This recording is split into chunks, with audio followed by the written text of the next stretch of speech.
Ce que vous devez comprendre, c'est que avoir une activité parallèle à son emploi, ça demande de la discipline, d'accord?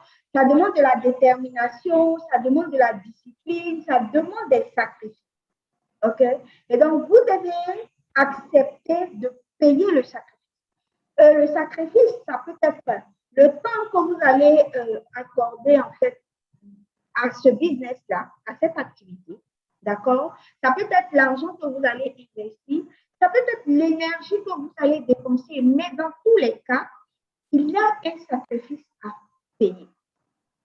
Si vous n'êtes pas prêt à payer le sacrifice, ça veut dire que vous n'êtes pas prêt à lancer votre activité, d'accord? Parce que peu importe le type d'activité que vous allez faire, que ce soit en ligne, que ce soit hors ligne, ça nécessite naturellement et indispensablement des efforts.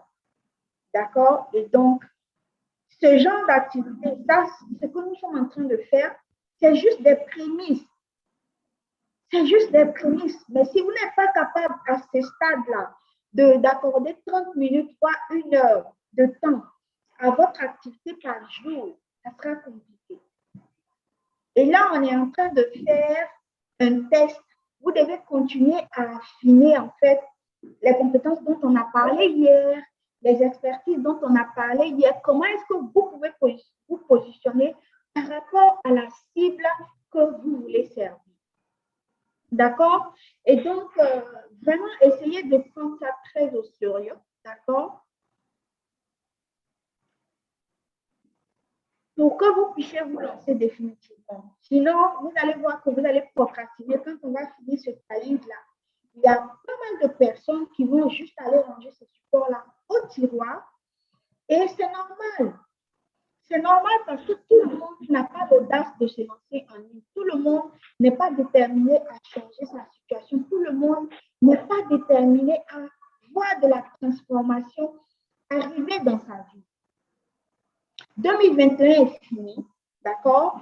On va faire le bilan, on va prendre de nouvelles résolutions et tout ça.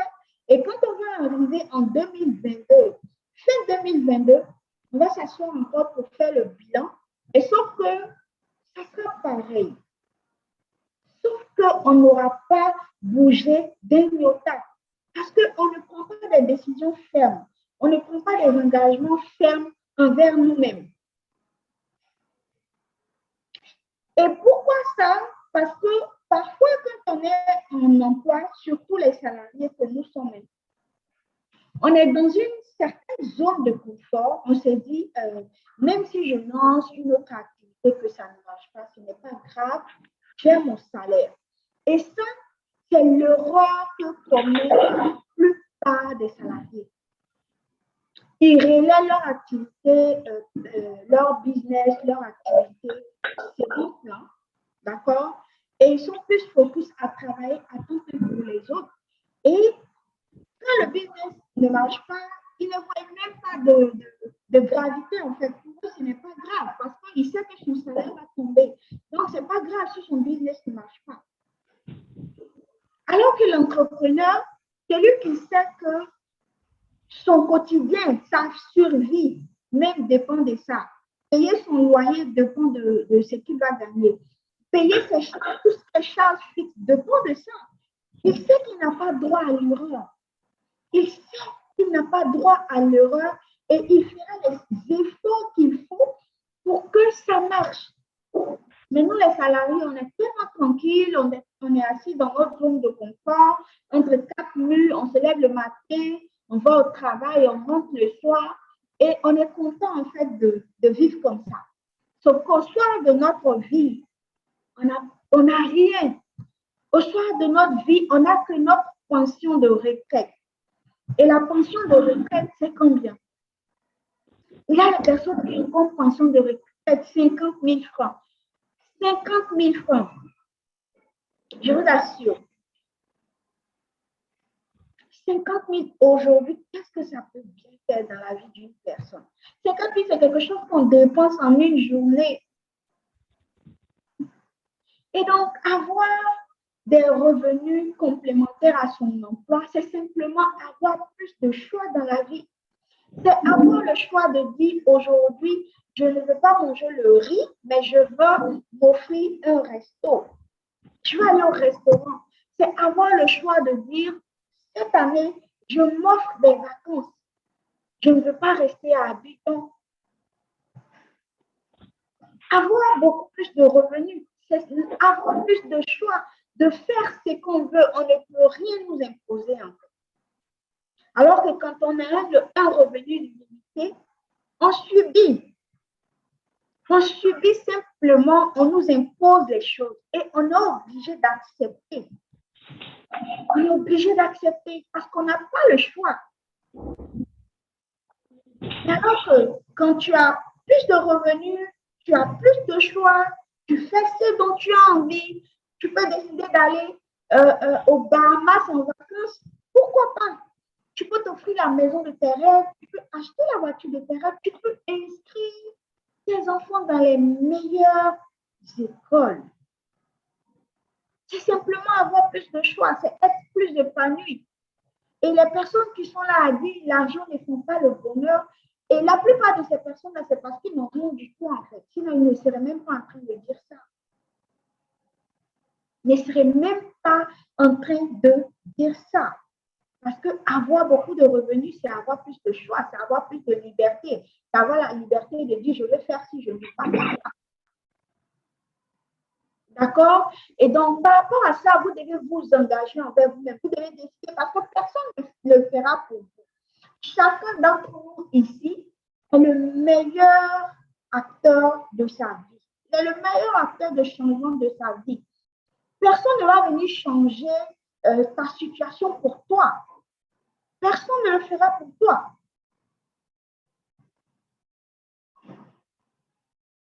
Personne.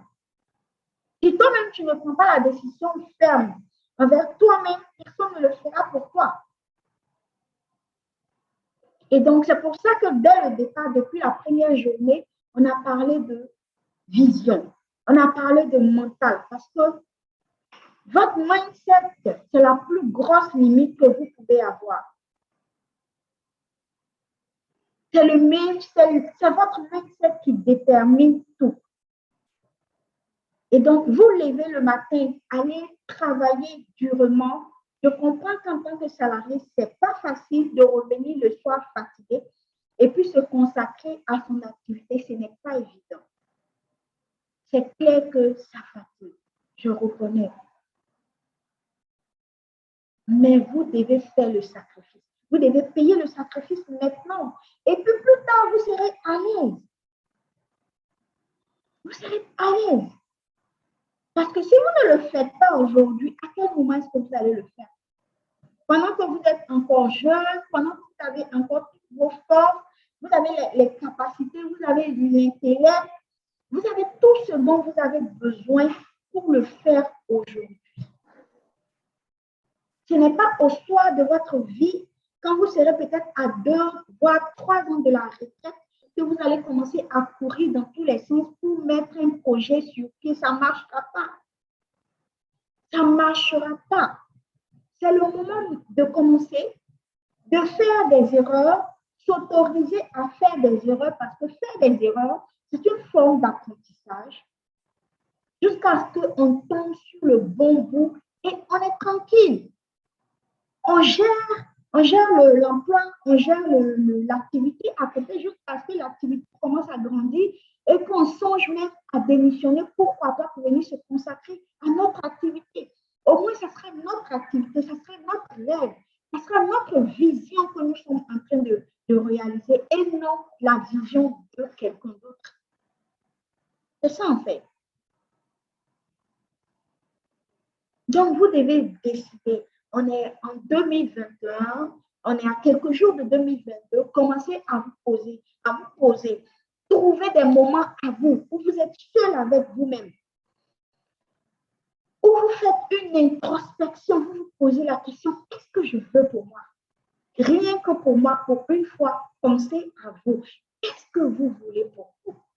En 2022, qu'est-ce que vous voulez entreprendre? Quel est l'objectif que vous voulez réaliser? Je ne parle pas de votre boulot, de votre employeur, je parle de vous. Qu'est-ce que vous voulez pour vous? Qu'est-ce que vous pensez que vous méritez? Parce que si vous estimez que vous méritez quelque chose, vous devez aller le chercher. Ce n'est pas quelqu'un qui va vous le donner.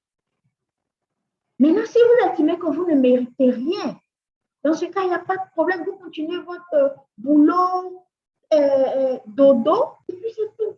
Mais si vous estimez que vous méritez plus, vous devez vous lever pour aller le chercher. Personne ne le fera pour vous. D'accord? Alors, on va démarrer pour cette troisième journée. Bonsoir à tout le monde. J'espère que vous allez bien. Bienvenue. J'espère également que vous avez passé une excellente journée. Moi, je vais merveilleusement bien et je suis très contente de vous retrouver encore ce soir. D'accord? Alors, pour la journée d'hier, nous allons parler de vos compétences, de votre expertise, de votre parcours professionnel, de vos talents. D'accord? Et nous avons parlé également de votre clientèle idéale. On a dit que tout ce que vous avez aujourd'hui en vous, tout ce que vous avez comme aptitude, comme talent, comme parcours, comme expertise, il y a de l'autre côté une clientèle qui est prête à acheter. D'accord? Pourquoi on n'a pas encore acheté? Parce que vous n'avez pas encore pris la décision de vous présenter à elle. Elle ne vous connaît pas. Parce que pour que quelqu'un achète déjà vos offres, la personne doit vous connaître. Elle doit connaître votre existence. Elle doit connaître ce que vous avez à proposer. Et si elle ne vous connaît pas, naturellement, elle ne peut pas acheter. Et donc, aujourd'hui, il est question de pouvoir proposer des offres de services en tenant compte de votre expertise, de votre talent et de proposer ces services à votre clientèle. À cette clientèle-là qui est capable d'acheter vos services, qui est capable d'acheter vos produits. D'accord? Et donc, pour cette journée aujourd'hui, nous allons parler de comment est-ce que vous pouvez créer des offres profitables pour votre clientèle idéale. D'accord? Et qui va vous être bénéfique, rentable. Et comme je l'ai dit hier, il faut que vous dites que vous apportez du conseil, vous apportez de l'aide à une clientèle. D'accord? Vous venez leur apporter une solution. Cette clientèle a un problème. Et vous, vos offres de services, vos produits seront les solutions aux problèmes de votre clientèle idéale. Et on a vu pas mal d'exemples hier. Toutes les personnes qui ont mis leur expertise dans le chat, on a essayé de voir comment est-ce qu'ils pouvaient se positionner pour proposer des offres. D'accord? Et aujourd'hui, concrètement, nous allons voir comment est-ce que vous pouvez présenter vos offres à cette clientèle-là. Qu'est-ce que vous allez leur proposer comme solution à leurs problèmes? C'est ce que nous allons voir ce soir. D'accord? Est-ce que tout le monde a pu récupérer son support pédagogique? Dites-moi dans le chat. Est-ce que tout le monde a pu récupérer son support pédagogique? Mettez-moi ça dans le chat que je voie.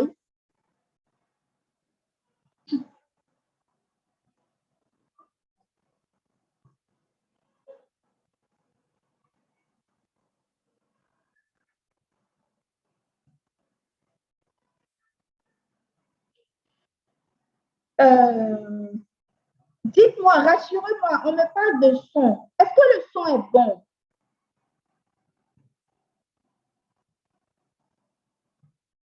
Est-ce que le son est bon? Oui, bon, si je peux me permettre, le son est très bon. Ok, super. À mon niveau, il n'y a pas de souci. Le son, tout comme l'image, c'est bon. Ok, super. Alors, il y a des personnes qui n'ont pas réussi à télécharger leur support pédagogique, je ne sais pas pourquoi, d'accord? Sinon, le support a été envoyé et par mail et on l'a publié également dans le groupe Facebook. Pour ceux qui n'ont pas réussi à le faire, après le chat, après le live, on pourra le mettre dans le groupe ou bien sur YouTube, on verra bien. Mais à ce stade-là, aujourd'hui, on ne pourra pas. Voilà, Hakim, merci. Hakim est très réactif. Hakim vient de mettre le support dans le chat. Pour ceux qui n'ont pas réussi à récupérer le support, vous pouvez télécharger à partir du cas qui vient de le mettre dans le chat. Merci à Kim pour ta promptitude. Donc, vous pouvez récupérer. Maintenant, si vous avez récupéré le support, ayez un bloc-notes simplement. D'accord? Le support va vous servir de feuille de route. Et puis, vous allez utiliser votre bloc-notes pour faire les différentes activités. D'accord? Récupérer le support, c'est sur le. Alors, pour cette journée 3, comment est-ce que vous pouvez créer une offre profitable à partir de votre expertise, à partir de vos compétences, à partir de votre talent? D'accord? Alors, il y a plusieurs façons de faire. Ça dépend de votre expertise, ça dépend de vos compétences, ça dépend de ce que vous avez à offrir à votre clientèle idéale. D'accord? La première chose, c'est que vous avez la possibilité de créer ou de vendre un produit. D'accord? Alors, la vente de produits, disons, qu'on peut appeler autrement le e-commerce. D'accord? Mais peu importe que vous vendiez un produit ou un service, ce que vous devez retenir, c'est que ça doit résoudre un problème. D'accord? Donc, vous pouvez décider de vendre un produit pour régler le problème de votre clientèle idéale. Vous pouvez décider de vendre un produit pour régler le problème de votre clientèle idéale. Je prends un exemple tout simple. Il y a par exemple une dame qui avait écrit hier pour dire je pense qu'elle était dans les RH, d'accord? Mais en dehors de ça, elle a dit qu'elle proposait, elle, des jus. Elle proposait des jus de bissap, de nyamakou et tout ça. Certainement, peut-être c'est quelque chose qu'elle aime bien faire ou c'est quelque chose qu'elle réussit à faire facilement. Ça veut dire peut-être que c'est un talent ou une passion qu'elle a. D'accord? Elle a décidé d'utiliser ce talent ou cette passion-là pour proposer des produits. D'accord? Là, elle a décidé, elle, de se positionner sur. Elle a décidé, elle, de se positionner pour proposer des jus de fruits. OK? Donc, ça, par exemple, c'est possible. Donc, elle crée ou elle prépare des jus qu'elle propose à sa clientèle idéale. Donc, vous voyez que c'est possible également de faire des jus et de proposer même en étant conseiller RH. D'accord? Ça veut dire quoi? Ça veut dire simplement que vous, si vous avez réussi à définir vos compétences, votre expertise, vos talents, ça veut dire que peut-être vous avez pour talent de savoir créer quelque chose. Peut-être que vous savez faire la pâtisserie, par exemple. Peut-être que vous savez faire des perles. Vous savez faire des bijoux. Vous avez en fait un talent manuel. Ça veut dire qu'avec les mains, vous pouvez créer quelque chose. Et vous avez décidé que c'est ça que vous allez mettre en avant parce que peut-être vous aimez bien faire ça. C'est possible. D'accord? Est-ce que juste à ce niveau, c'est bon? L'exemple que j'ai pris, il est bon. Mettez-moi des yes dans les commentaires si c'est bon jusque-là.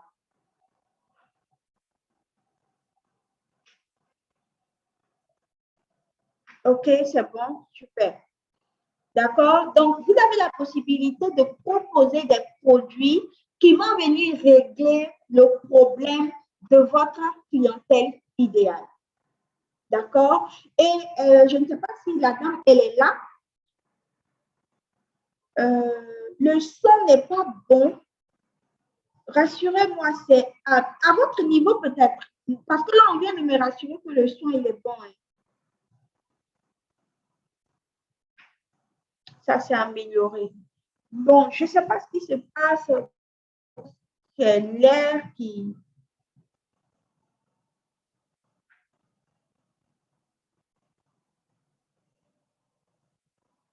Ok, attends, laissez-moi un instant, je vérifie alors. Je ne sais pas ce qui se passe.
Alors, dites-moi, c'est bon?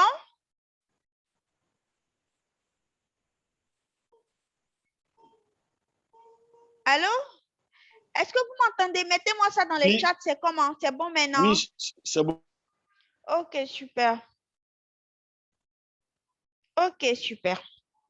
Alors, donc, comme je le disais, en fait, c'est possible de proposer des produits, d'accord? Et donc, elle, par exemple, ce qu'elle pourrait faire, c'est que si elle décide de proposer ces jus-là, il faut qu'elle les fasse de manière très professionnelle pour pouvoir attirer une bonne cible, d'accord? Parce que force est de constater que, par exemple, les personnes qui vendent des jus, il y a énormément qui sont faits de manière très traditionnelle. On les met dans des sachets ou dans des bouteilles plastiques. Ce n'est pas très hygiénique et le packaging n'attire pas du tout. Donc, si par exemple, vous décidez de proposer des produits, il faut que vous puissiez vraiment faire attention à tous ces points de détail-là pour attirer les personnes. Comme on dit, hein, c'est l'extérieur qui attire d'abord et ensuite l'intérieur, d'accord? Et donc, si par exemple, celle qui a proposé pour les jus, qu'elle est avec nous, fais attention au packaging que tu vas proposer pour ta clientèle, de telle sorte que ce soit vraiment quelque chose de très attractif pour que ça puisse attirer les personnes et qu'ils aient envie d'acheter tes produits. D'accord? Alors, pour la question de produits, voilà un peu un exemple. Est-ce qu'il y a quelqu'un qui fait aussi dans la vente de produits? Qui fait déjà dans la vente de produits? Si c'est le cas, vous pouvez le mettre dans le chat qu'on voit.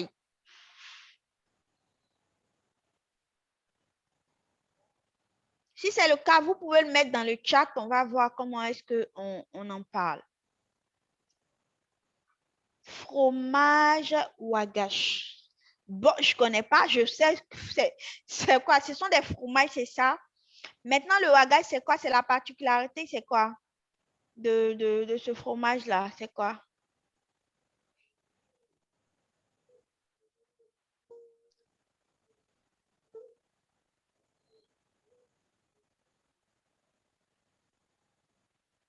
Bon, là, il ne parle pas. C'est Eli. Eli, c'est à base de lait de vache naturel. D'accord. Super. Ça veut dire que c'est un produit local. Alors, c'est pareil. Dans ce cas, c'est pareil. Parce que nous, en fait, l'erreur que beaucoup d'entrepreneurs commettent quand ils vendent des produits locaux, d'accord, quand ce sont des produits transformés sur place, ce sont des produits de fabrication locale. En général, ce qui nous manque, c'est le packaging. C'est vraiment, parfois, on a des produits qui sont très bien, la qualité est meilleure et tout, mais le packaging fait que parfois, on a du mal à avoir de la clientèle. Ça n'attire même pas, en fait. Et comme on a dit, c'est l'extérieur qui attire. Donc, il faut pouvoir vraiment mettre un point d'attention sur cet aspect-là. D'accord? Et puis ensuite, essayer de t'approcher des enseignes comme les supermarchés, les restaurants, des personnes qui peuvent goûter en fait. Moi, je dis toujours en général, toutes les personnes qui sont dans l'alimentation là, essayez de toujours faire déguster en fait vos plats, ce que vous avez à proposer, de toujours faire déguster, d'accord, afin de recueillir des témoignages. Et c'est ça que vous allez mettre en avant. Ça va vous permettre de vendre beaucoup plus, d'accord? Et donc, voyez le packaging. Voilà, essaie d'améliorer vraiment l'emballage. Je confectionne et vends des vêtements en fond, c'est super. C'est super, c'est de faire vraiment des photos shooting très professionnels, de telle sorte que les modèles des vêtements soient mis en avant. C'est toujours la même chose. Quand on vend des produits tangibles, des produits physiques, il faut faire attention au packaging, à la présentation de vos produits, parce que c'est ça qui fait toute la différence. C'est vraiment ça qui fait toute la différence. Alors que nous, l'erreur qu'on commet parfois, c'est que quand on démarre, on ne veut pas investir dans ces choses-là, alors que le marketing, c'est le nerf. C'est le nerf, d'accord? Et donc, il faut pouvoir investir dans ces choses-là pour apporter une certaine crédibilité à vos produits, OK? Voilà, OK, super. Donc, ça, c'était le premier point. La création et la vente de produits, d'accord? Maintenant, le deuxième point, c'est que vous pouvez créer ou vendre des services. Quand je dis les services, par exemple, un comptable, ce ne sont pas des...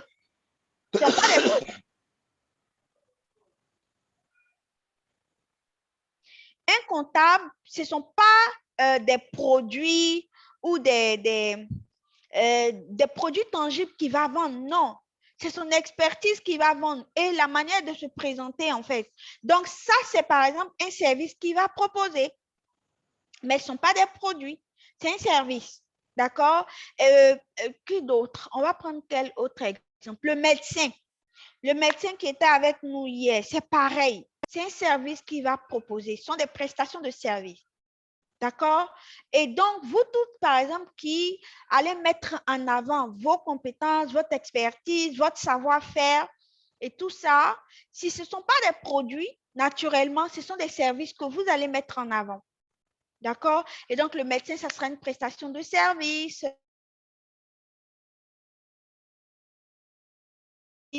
à proposer peut-être aux agriculteurs. Ça sera des services. D'accord? Est-ce que c'est bon? Est-ce que c'est bon jusque-là? Mettez-moi les yes dans les commentaires que je voie.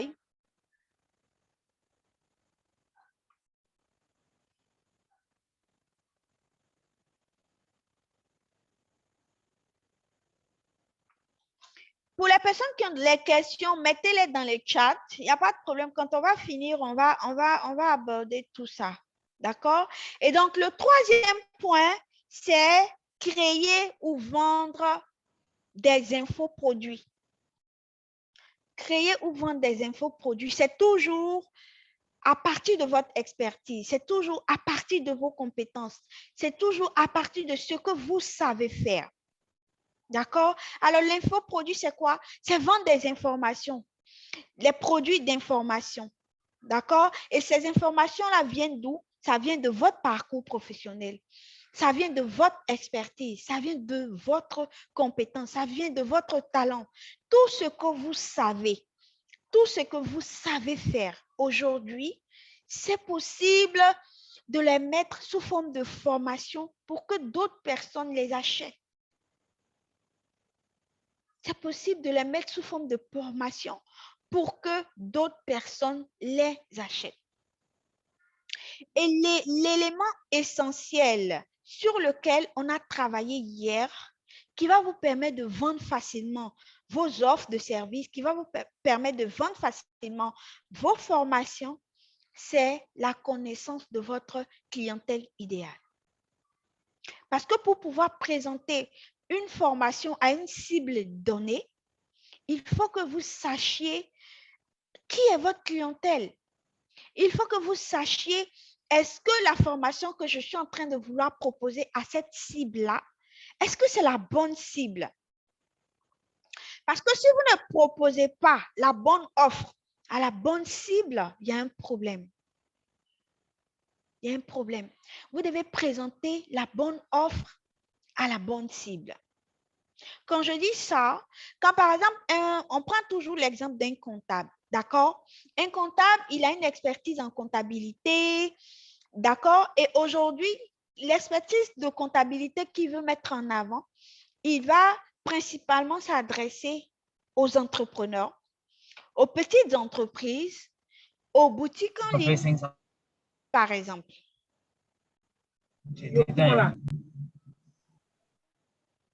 D'accord?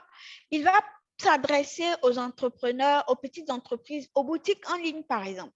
Et quel genre de formation il peut faire? Il peut faire peut-être la tenue de la comptabilité pour les nuls, par exemple. Parce qu'aujourd'hui, une boutique en ligne, ce n'est pas évident que tu ailles demander peut-être au propriétaire de la boutique s'il sait ce qu'on appelle la comptabilité. Peut-être qu'il n'a aucune notion en comptabilité. Donc, ça peut être la comptabilité pour les nuls.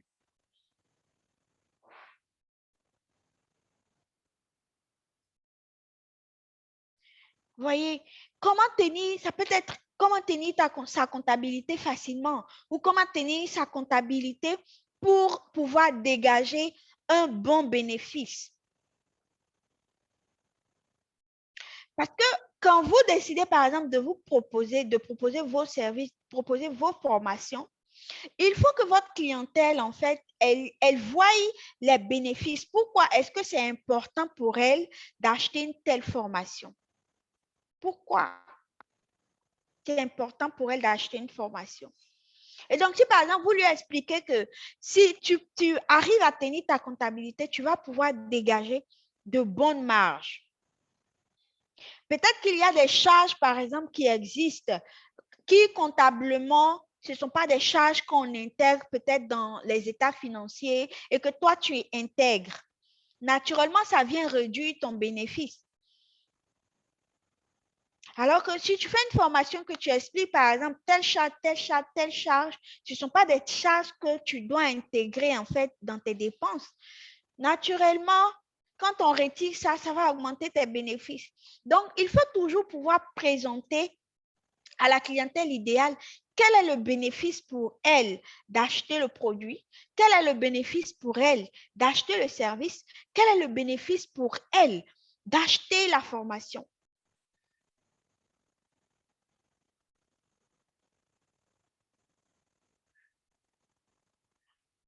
D'accord? Est-ce que jusque-là, c'est bon?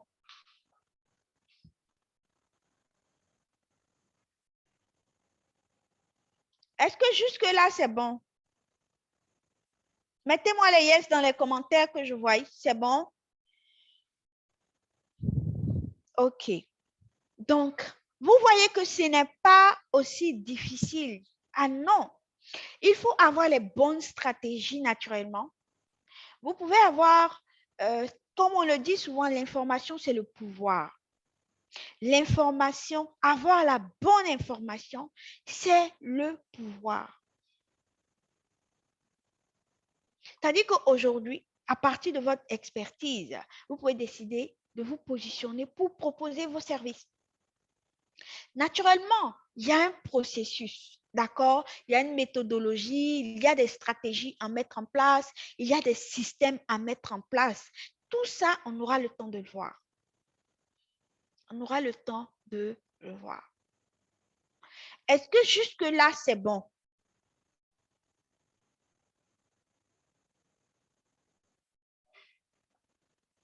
C'est bon? Si vous avez des questions, vous pouvez commencer à les mettre dans le chat. D'accord? Et ce que je vous dis, ça sont des choses que vous devez utiliser votre support pédagogique pour faire les activités que je propose. Parce que écrire, c'est très bien, c'est la meilleure chose. Parce que quand ça reste en esprit, je vous assure que c'est des choses qu'on peut complètement oublier. On va sortir de cette formation-là. Vous allez voir que si vous n'avez rien noté, vous allez tout oublier. Donc, pendant qu'on poursuit, qu'on avance, vous utilisez votre support pédagogique. Vous utilisez votre support pédagogique. Vous avez tous vos supports. Donc, c'est de commencer à dire, de commencer à écrire. Est-ce que moi, par exemple, ce sont des produits que je veux proposer à ma clientèle idéale? Si ce sont des produits, vous écrivez dans la partie produits et vous écrivez les produits que vous voulez proposer à votre clientèle idéale. Si ce sont des services, vous allez venir dans la partie B, vous allez mettre simplement les services que vous voulez proposer en fait à votre clientèle idéale. Et si ce sont des formations, vous allez venir dans la partie C, vous allez mettre que ce sont des formations et vous dites par rapport à votre expertise et par rapport aux besoins de votre clientèle idéale, quels sont les types de formations que vous pouvez proposer en fait. Et vous notez dans la partie. Ça va faire que si vous faites exactement, vous suivez, vous écrivez, vous remplissez correctement votre support pédagogique, ça sera un peu comme une feuille de route pour vous. Ça sera un peu comme une feuille de route. Et c'est pour ça que c'est très important que vous écriviez à chaque fois. C'est très important que vous puissiez écrire. D'accord? Est-ce que c'est bon? Si vous avez des questions, commencez à les noter dans le chat. Hakim va les recenser. On va aborder les questions et puis voilà. Commencez à noter vos questions dans le chat. Hakim, est-ce qu'on a des questions?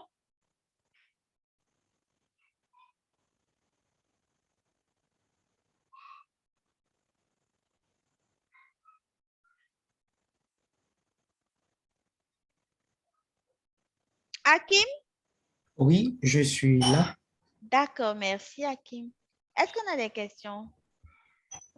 Eh bien, il y a une participante du nom de Lisa, je crois, D'accord, qui a posé une question. d'accord. Alors, sa question revient toujours, bon, depuis le premier jour, c'était la même question, donc la question revient, Mhm. c'est comment et quoi vendre quand on est occupé de 7h à 19h chez le patron. Mhm. D'accord. Oui, c'est qui? C'est Laure? Bien, c'est Laure qui avait posé cette question, je Oui, c'est crois Laure bien. qui avait posé, mais là, il y a Lisa aujourd'hui. Mhm. Lizzie D'accord. plutôt, Lizzie. Ouais. Alors, Lizzie, on va traiter la question, d'accord? Et comme je l'ai dit, en fait, moi, j'ai la particularité d'être salarié. J'ai la particularité de connaître la situation des salariés. Je sais que on n'a pas beaucoup de temps parce que quand on quitte le matin la maison, on rentre en général à 19h, 20h. Ce n'est pas évident. Parfois, il y en a même qui rentrent à 21h. D'accord? Et donc, à partir de demain et après-demain, on va traiter ça en long et en large. D'accord? Mais ce que tu dois retenir, en fait, c'est que dans les différents points qu'on vient d'indiquer, qu'on a cités, tu dois pouvoir être situé quelque part. Qu'est-ce que tu fais comme activité? Est-ce que tu peux le mettre dans le chat? Ou est-ce que tu peux désactiver ton micro pour nous le dire? Sinon, ce que tu dois retenir, c'est que la plupart des personnes qui sont ici, nous sommes professionnels, d'accord? Et donc, la question de temps est vraiment une problématique réelle. Et donc, les activités... Allô, Lizzie? Oui, bonsoir. Oui, bonsoir, comment ça va? Je vais bien, merci. Et vous-même? Oui, ça va très bien, merci. Est-ce que tu peux nous dire ce que tu fais comme activité? Je suis caissière D'accord. Dans un supermarché ou dans une entreprise financière. une entreprise financière. D'accord. Oui. Et ça veut dire que toi, tu sais tenir la caisse. D'accord. Et en dehors Oui. de ça, qu'est-ce que tu sais faire d'autre, Lizzie? À la base, j'ai Qu'est-ce une que tu formation. sais? À la base. Oui. Mhm. À la base, j'ai une formation commerciale. D'accord. Tellement ça fait longtemps que j'occupe ce poste. Ça fait Ok. pratiquement 9 à 10 ans. Mhm. J'ai tellement fait ça que ça m'a abruti en quelque sorte. Ok. Parce que ça me prend toute la journée. Donc, même les petits trucs que je pouvais faire avant, j'ai vraiment arrêté parce que je me lève tôt, je rentre tard et j'ai vraiment envie de changer un peu ce rythme-là. D'accord. Mhm. Alors, et les petites choses que tu faisais comme activité, c'est quoi déjà?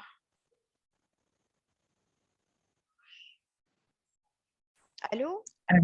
Oui, je suis là. Oui, les petites choses que tu faisais, qu'est-ce que c'est? Bon, moi, particulièrement, j'adore beaucoup la déco. La Je fais, décoration. Ok, super. j'adore Et, la déco. et tu fais très bien la déco, tu sais décorer correctement, très Et bien. je Est-ce n'ai que pas compris. est-ce que tu sais très bien décorer? Oui, je fais la décoration. Je sais D'accord. nuancer les couleurs, je peux décorer une salle. Oui. Ok, Donc, c'est j'aime très aussi bien. faire la pâtisserie, mais je n'ai pas le temps de faire ça. D'accord. Mhm. Et la décoration aussi, tu n'as pas le temps de faire ça? Je n'ai pas le temps. Mais chez moi, c'est vraiment décoré. Moi, je prends le temps chez moi parce que je n'ai pas une pression de livraison. Donc, du coup, je prends mon temps pour décorer chaque pièce de la maison. D'accord, c'est très bien. C'est très bien. Alors, Lizzie? Oui. C'est ce que je disais en fait avant de commencer pour cette 3e journée. D'accord? On est tous des professionnels ici, autant que nous sommes. Il y a quelques entrepreneurs, mais la majorité des personnes qui sont présentes Allô? ici. Allô, est-ce que tu m'entends? Là, j'entends maintenant. D'accord. Ce que je dis, c'est que la majorité des personnes qui sont présentes à ce challenge-là sont salariés. D'accord? Ça veut dire qu'on a tous le même défi, on a tous la même problématique, celle du temps. On n'a pas beaucoup de temps. Vraiment pas. D'accord? Mais, Lizzie, aujourd'hui, la question qui se pose à toi, c'est est-ce que tu veux continuer à exercer comme caissière jusqu'à ta retraite? Ça, c'est la question que moi, je te pose. Non. D'accord. Ça, c'est clair. Je te pose une deuxième question.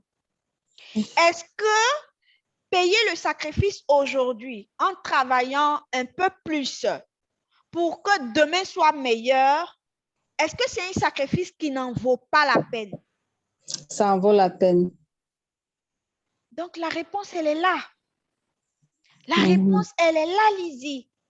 Et c'est le sacrifice que chacun d'entre nous doit pouvoir faire. Moi, quand j'étais en démarrage, j'avais un nouveau-né, en fait, sous les bras. J'avais un nouveau-né, d'accord? Et je travaillais tellement, parfois, j'avais mon ordinateur entre les mains, 2h à 3h du matin, et c'est mon mari, je m'endormais, je restais endormie sur l'ordi. Pendant que j'avais mon bébé qui était en train de s'allaiter, parfois, c'est mon mari qui venait récupérer l'ordinateur. Pourquoi je dis tout ça? Simplement parce que je me suis dit, c'est un sacrifice en fait qui vaut la peine d'être fait maintenant pour que d'ici quelques années, je puisse jouir de tout ça. Nous, les Africains, d'accord, notre gros problème, c'est qu'on veut avoir une satisfaction rapide.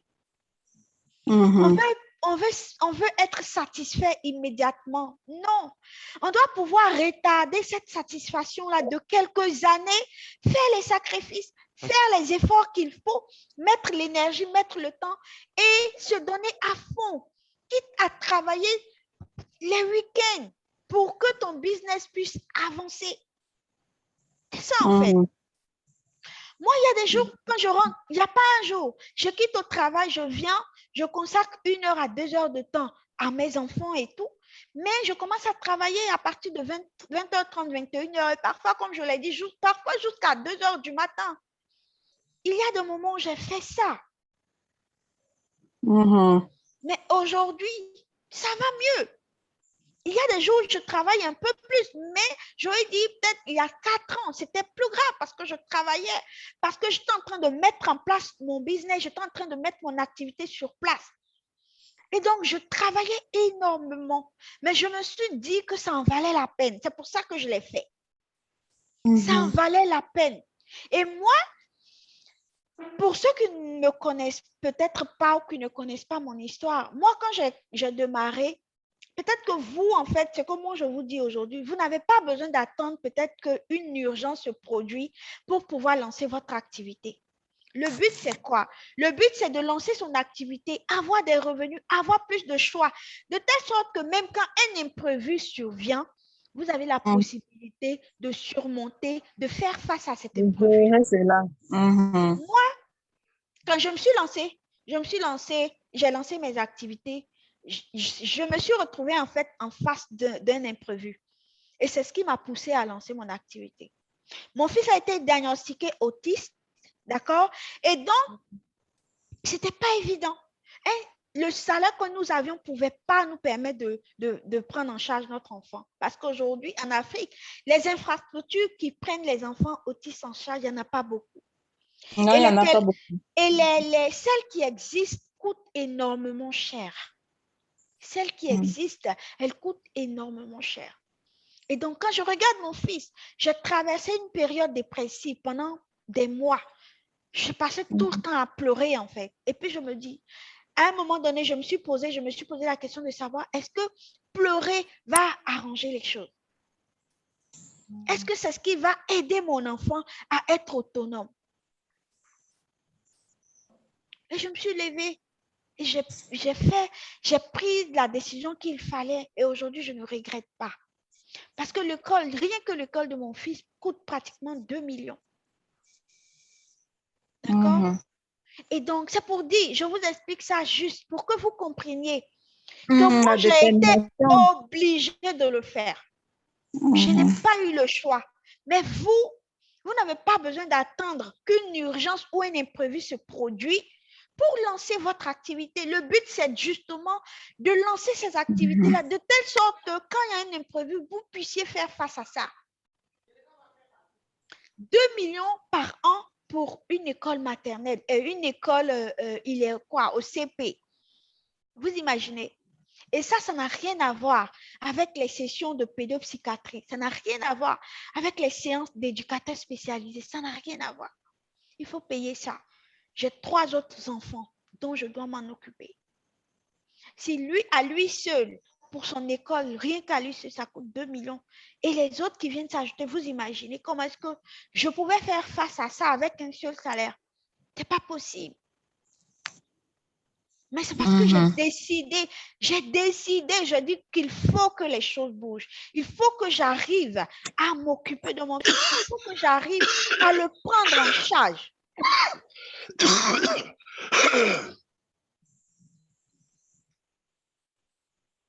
Et donc, c'est une question de décision. Il faut que ce soit quand on arrête, que chacun d'entre vous aille mener cette réflexion-là. Que vous vous posiez la question de savoir, est-ce que le sacrifice en vaut la peine pour moi? Parce que c'est sûr, tout le monde ne va pas y arriver. Tout le monde ne va pas y arriver. Il n'y a que les plus audacieux, les plus déterminés à vouloir changer leur situation qui vont y arriver. Parce que ça va demander des efforts. Vous allez travailler un peu plus. Vous allez dépenser de l'énergie, vous allez dépenser des finances pour que ça arrive. Et la question que vous devez vous poser, est-ce que le sacrifice en vaut la peine? Est-ce que le sacrifice en vaut la peine? Si le sacrifice en vaut la peine, définitivement, lancez-vous. Maintenant, si vous estimez que la situation dans laquelle vous êtes présentement, c'est une situation dans laquelle vous êtes tellement confortable, vous ne voulez pas que ça change. Vous voulez juste continuer à gagner. Le club des salariés, tu peux désactiver ton micro, s'il te plaît. Je désactive depuis un moment, mais tu l'actives, s'il te plaît. Et donc, vous devez vous poser la question de savoir qu'est-ce que vous voulez pour vous. Parce que si moi, je suis en train de dépenser cette énergie à vous transmettre ce que je suis en train de transmettre et que là, actuellement, vous pensez que vous n'êtes pas prêt, je pense que vous n'avez plus besoin de continuer ce challenge. Vous devez simplement arrêter parce que vous n'êtes pas prêt. Mais je me dis que si vous vous êtes inscrit et que vous êtes là avec moi depuis avant-hier, c'est parce que vous avez pris la décision. Vous avez pris la bonne décision de poursuivre, d'aller jusqu'au bout.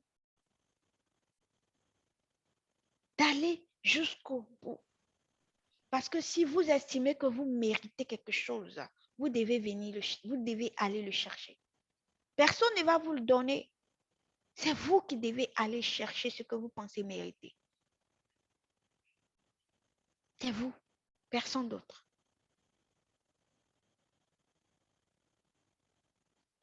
D'accord? Est-ce que c'est bon? Hakim, est-ce qu'il y a d'autres questions?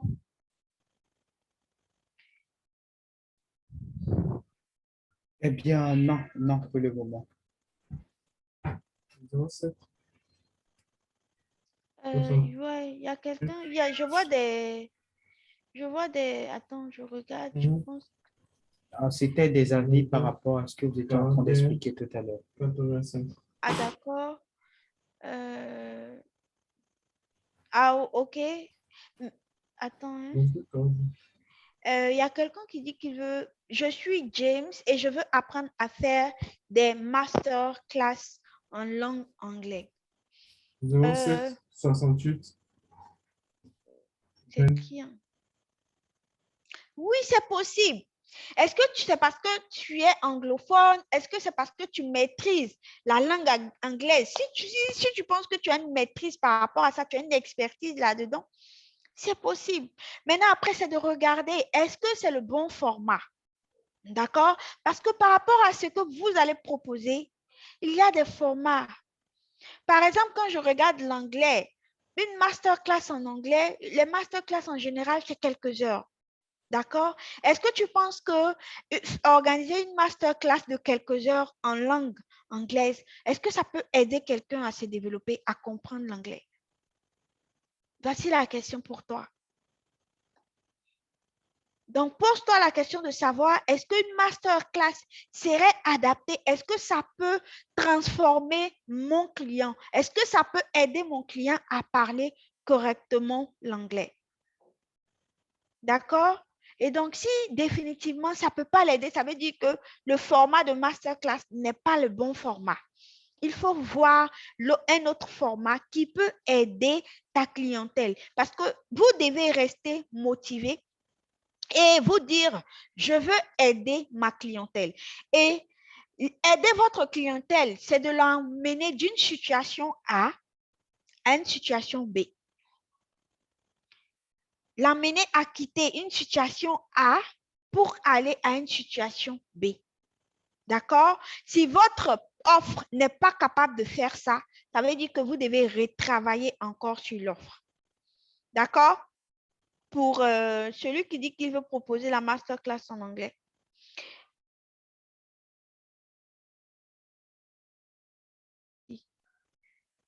Attends, je regarde. Qu'est-ce que tu as dit?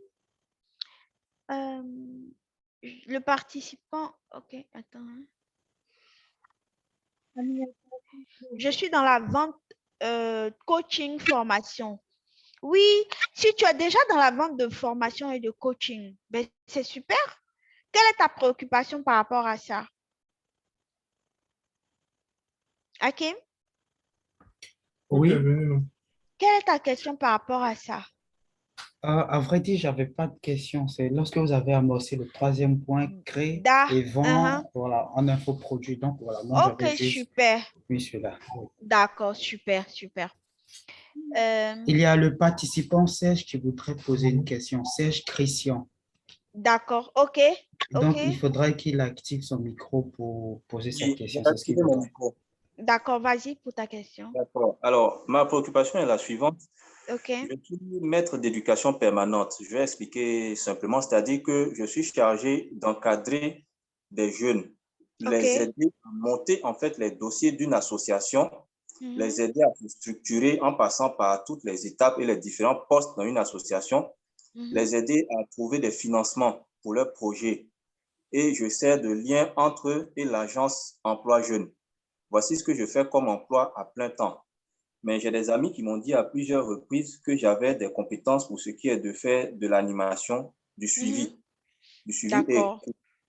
Donc, mon souci clé, c'est comment en fait monétiser cela.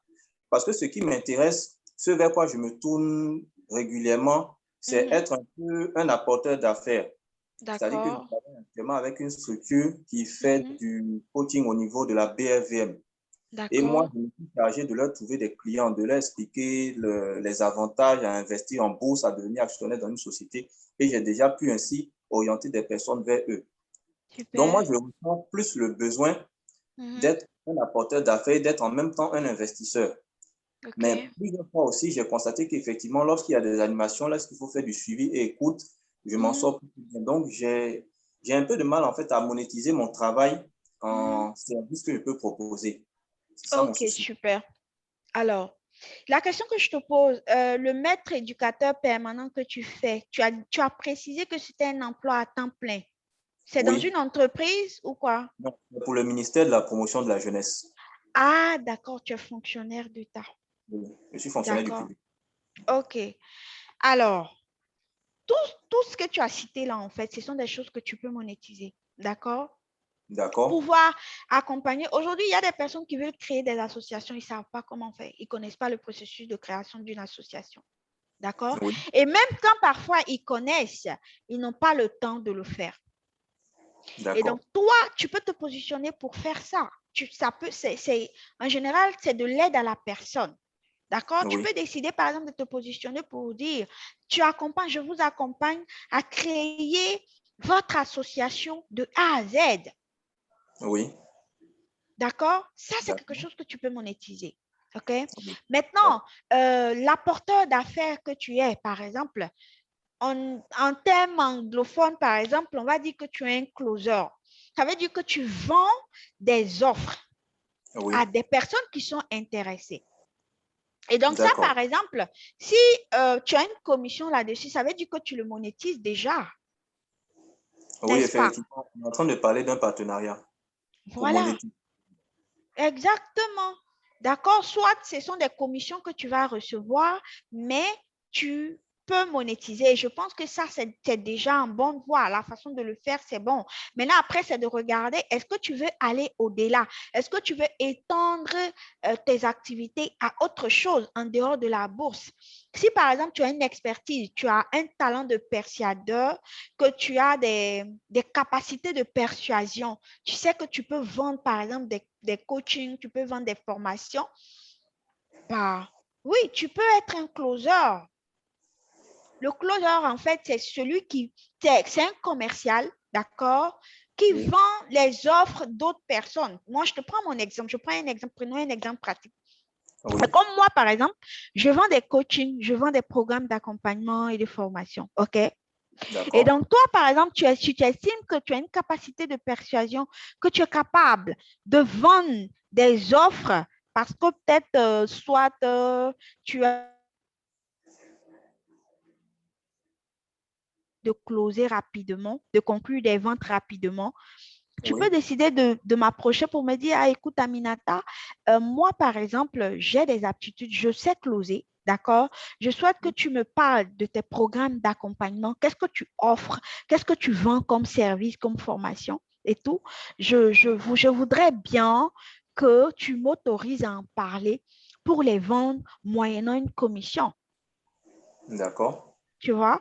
Et donc, ça, par exemple, c'est une expertise que tu peux développer après, quitte même à, si ça se passe très bien, si ça se poursuit, tu peux même prendre une formation pour affiner encore, pour être encore plus professionnel. Tu vois? Oui, je comprends. Et donc, tout ce que tu dis là, c'est quelque chose définitivement qu'on peut monétiser. Donc, tu vois que c'est possible. D'accord. Voilà un peu. OK. Donc, c'est bon? Oui, c'est bon. OK, super. Zidol, moi, je veux savoir comment trouver un fournisseur. Un fournisseur dans quelle niche, dans quel secteur d'activité? Mets-le-moi dans le chat, s'il te plaît. J'ai posé une question. Élie, est-ce qu'on a vu ta question? Je n'ai pas vu ta question, Élie. Comment créer un e-book? On va le voir.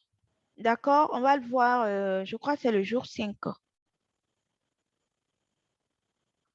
Moi, je veux savoir trouver fournisseur de bijoux et de vêtements. Alors, normalement, il y a des fournisseurs, d'accord, que ce soit au niveau local, que ce soit au niveau international, d'accord? Et moi-même, mon cabinet propose également des listes de fournisseurs. Donc, si tu es intéressé, après après la formation, tu pourras me contacter et tu me diras de façon très claire ce que tu veux. Et si je peux t'aider avec ça, il n'y a pas de problème, je le ferai avec plaisir. OK. Élie, on ne t'entend pas très bien. Oui, je disais, j'avais posé une question quand tu étais en train d'expliquer D'accord. la question de l'IA. J'ai posé la question de savoir un contrat pour décorer peut-être la salle l'invitation de mariage et le mariage se tiendra un jeudi. Le jeudi devrait être normalement au bureau. On est en train de parler de temps. Est-ce que vous que le temps n'est pas forcément la problématique. Donc, comment elle doit se débrouiller? Est-ce que peut-être elle va demander une première fois? Est-ce que permission toutes les fois? Ah, d'accord. OK. Alors, le son n'est pas très bon, hein. Donc, je vais reformuler ce que tu as dit pour m'assurer que j'ai bien compris ta question. Ce que tu dis, c'est que si, par exemple, on est sollicité pour une décoration de salle de mariage et que le mariage se déroule peut-être en semaine et que toi, tu dois travailler, tu poses la question de savoir est-ce que tu dois prendre une permission et qu'à chaque fois que ça se produit, tu dois prendre des permissions. C'est ça ta question, c'est ça? C'est ma question, mais je dis peut-être dans un premier temps, tu diras que tu vas prendre une permission. OK. Une fois que tu auras des contrats en semaine, tu vas toujours prendre une permission? Ben non, tu ne peux pas. Tu ne peux pas prendre des permissions tout le temps. D'accord? Et tu ne peux pas. Tu ne peux pas prendre de permission tout le temps. D'accord? Alors, ce que vous devez savoir, je reviens encore là-dessus, je reviens sur la question du fait que nous avons tous un statut spécial. Nous sommes des professionnels, nous travaillons déjà pour le compte de quelqu'un. D'accord? Et donc, aujourd'hui, ce dont il est question, nous voulons, malgré le fait qu'on continue de travailler pour des gens, nous voulons créer des activités génératrices de revenus, d'accord? Et le focus sur lequel j'ai mis le challenge, ce sont des activités en ligne, ok?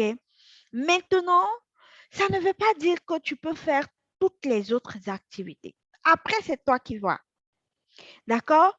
Pour la question, par exemple, des décorations de mariage ou décorations d'intérieur et tout ça, naturellement, si c'est une activité que tu décides de faire, ça s'adresse également à Lizzie, d'accord?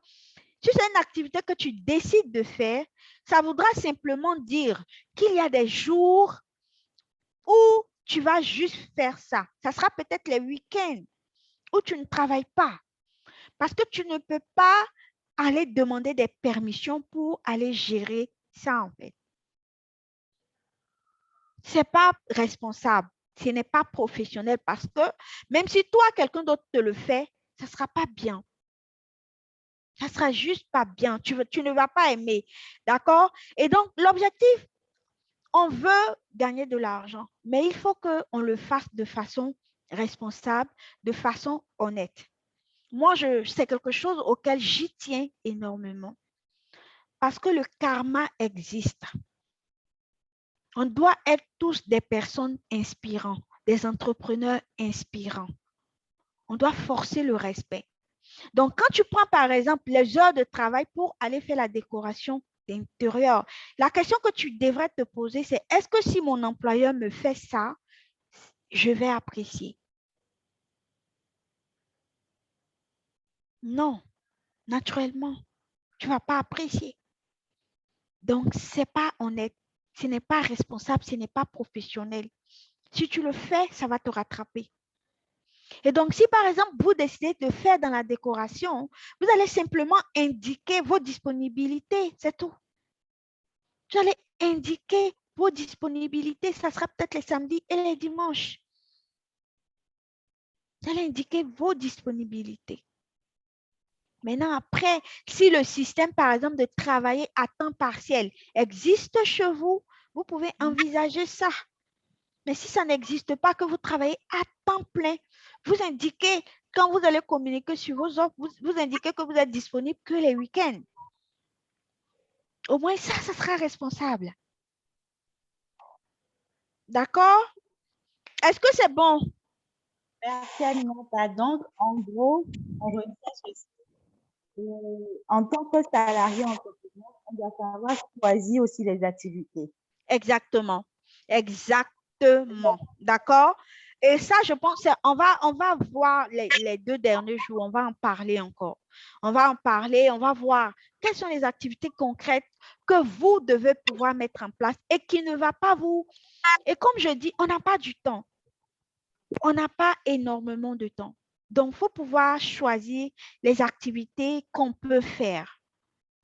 C'est vrai qu'il y a des panoplies, des milliers d'activités qu'on peut, mais par rapport à notre statut, on n'a pas la possibilité de le faire parce qu'on n'a pas de temps de le faire. Et ça, on va le voir à partir de demain. D'accord? Et donc, maintenant, après, c'est clair que, voilà, si tu as une personne ressource pour le faire, pour gérer, ça, c'est une possibilité qui peut s'offrir à toi. D'accord? Mais quand tu es sûr de ne pas avoir une personne de confiance pour gérer ça, oui, tu peux commencer déjà en ligne avec des activités qui sont à ta portée. Et puis, au fur et à mesure que ton activité grandit, ou tu commences à générer énormément de revenus, tu penses que c'est possible pour toi de recruter quelqu'un. En ce moment-là, ça sera possible de faire tout ce que tu veux comme activité. Même en achetant et en livrant. Oui, moi, je fais du e-commerce, d'accord? Je fais du e-commerce et naturellement, c'est une question d'organisation. C'est une question d'organisation. Alors, comment moi je fonctionne, par exemple, c'est que moi, quand je quitte au travail, que j'ai des livraisons, je prépare tous mes paquets. Et comme je l'ai dit, quand je rentre le soir, je travaille sur mon business. Si j'ai des livraisons, je prépare tous les paquets le soir. Et le livreur passe le lendemain matin pour tout récupérer, pour aller livrer. Si vous-même vous dites que vous livrez, ça c'est compliqué. Aujourd'hui, il y a des services de livraison qui sont en train de se créer partout et j'ose croire que dans le pays de chacun, il existe également plein d'entreprises de livraison. Donc, moi, pour les livraisons, je fais tous mes paquets la veille quand je rentre. Après, je suis en train de travailler, je prépare toutes les livraisons que j'ai à faire. Et le matin, le livreur passe chercher. Et tout est une question d'éducation. Vous devez apprendre à éduquer en fait vos clients. Vous devez apprendre à éduquer vos clients, communiquer avec vos clients pour leur expliquer vos disponibilités, pour leur expliquer comment ça fonctionne de commander chez vous. Si vous commandez aujourd'hui dans la journée qui est déjà entamée ou dans l'après-midi, vous serez livré le lendemain. C'est tellement facile. C'est juste une question de communication. D'accord? Alors, je pense que c'est bon pour ce soir. Il n'y a plus de questions. Je vois qu'il n'y a plus de questions. Est-ce que c'est bon? Ah, c'est bon. Tu me confirmes qu'il n'y a plus de questions? Si, il y a une question. D'accord. C'est laquelle? Hakim, s'il te plaît, il faut désactiver. J'ai fermé ton micro. Là, c'est bon? Oui, c'est bon, tu peux.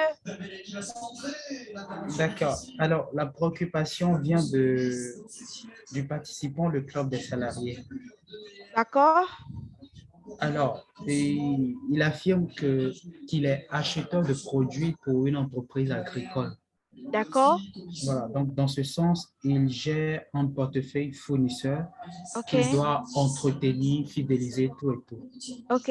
Donc, sa question, c'est comment il peut, dans cette position, créer une offre de service indépendamment de ce qu'il fait déjà pour ne pas créer un conflit d'intérêt avec son entreprise.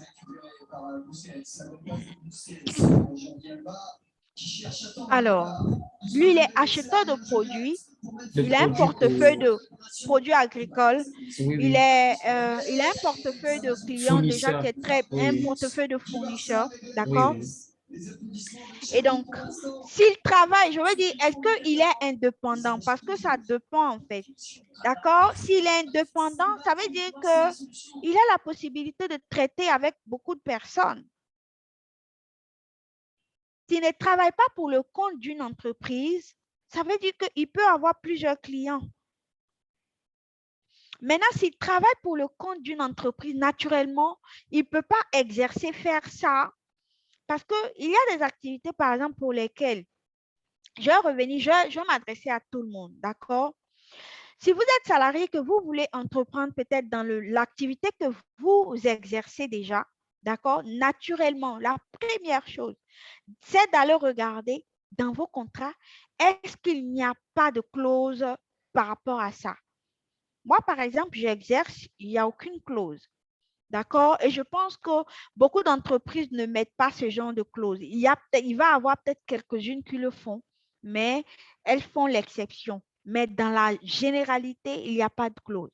Parce que tout le monde aujourd'hui fait ses activités parallèles. Tout le monde fait ses activités parallèles. Et donc, monsieur qui achète les produits agricoles avec son portefeuille de clients, est-ce que tu es un indépendant? Si tu es un indépendant, il n'y a pas de problème. Maintenant, si tu travailles pour le compte d'une entreprise, c'est de regarder, est-ce que tu es lié par une clause de confidentialité? Est-ce qu'il y a, comment on appelle, on t'interdit de faire la même activité pour ton compte? Si c'est le cas, là, tu ne peux pas. Si tu as autre chose que tu sais faire, peut-être que c'est sur ça que tu vas te pencher. D'accord? Ou bien si tu peux te pencher dans un autre secteur, dans d'autres types de produits en dehors de ce que tu fais déjà. Par exemple, si ce sont des cacao, c'est du cacao et du café que tu achètes pour ces clients-là et que toi, par exemple, tu veux faire pour ton propre compte, ça ne sera pas du cacao et du café, ça sera d'autres produits, par exemple. Ça, c'est une possibilité. En ce moment-là, il n'y a pas de conflit d'intérêt. Si tu ne vas pas acheter pour ton propre compte le même produit que tu fais déjà pour tes clients, si par exemple, toi, tu décides de faire de l'anarcade, que tu décides de faire de l'EVA, ça, c'est autre produit. Ça, en ce moment-là, il n'y a pas de conflit d'intérêt. Donc, c'est de regarder à ces niveaux. D'accord? Ma préoccupation est de savoir comment trouver un bon fournisseur afin de faire une bonne marche sur la vente, car c'est l'une des difficultés que je rencontre. Je pense que j'avais répondu à cette question. J'ai dit que nous-mêmes vendons des listes de fournisseurs. Mon cabinet propose des listes de fournisseurs. C'est de me contacter après, d'accord, et me dire exactement vers quoi est-ce que tu veux te tourner, quelle est ta niche, quels sont les types de fournisseurs que tu veux. Et si on peut t'aider, on va t'aider sans problème. Il n'y a pas de problème. Je mets le numéro professionnel dans le chat. Vous pouvez m'écrire à ce numéro-là. D'accord? 516, ouais. Ça, c'est le WhatsApp. Écrivez-moi sur WhatsApp. Est-ce que c'est bon? On va se dire au revoir. D'accord? Et demain, c'est le jour 4. Ça sera super, ne manquez pas. Le jour 4, c'est comment vendre son offre profitable. D'accord? Et donc, on va parler d'argent. Comme on le dit à Abidjan ici, on va parler d'argent. Donc, demain, ne manquez pas le direct de demain. Ça sera juste bien. On va parler de comment est-ce que vous pouvez monétiser vos différentes offres et tout et tout. Et donc, voilà, je pense que c'est bon pour ce soir. Oui, madame, c'est Hakim. Oui. Alors, oui, Hakim, vas-y. Oui, la préoccupation, c'est concernant le support pédagogique. D'accord, il y a ok. toujours l'un des participants qui dit qu'il n'arrive pas à télécharger tout et tout. Donc, je lui ai demandé son contact WhatsApp. Ok. Donc, après, vous allez vous charger de lui envoyer le support. C'est bon? D'accord, ça marche, il n'y a pas de souci. Mais je n'ai pas vu le numéro, hein. Ou bien tu as déjà récupéré? Tu vas me l'envoyer. J'ai déjà récupéré, oui, je vous l'envoie. Tu vas me l'envoyer. Ok, ça marche. Ça marche. Le club des salariés, tu peux créer des offres. D'accord? Après, comme je l'ai clairement indiqué, ça va dépendre du positionnement que tu as. OK? Ça va dépendre de ton positionnement. Je pense qu'après, à l'occasion, on pourra en rediscuter dans les détails pour que je puisse maîtriser tout le contour de ton activité et puis on regarde comment on peut faire ressortir des offres de services par rapport à ça. Mais sinon, je pense que c'est possible. D'accord? Alors, merci beaucoup tout le monde. On va se dire à demain. Très, très bonne soirée. Portez-vous bien et puis à demain. Bye bye. Bye. Au revoir, madame. Au revoir.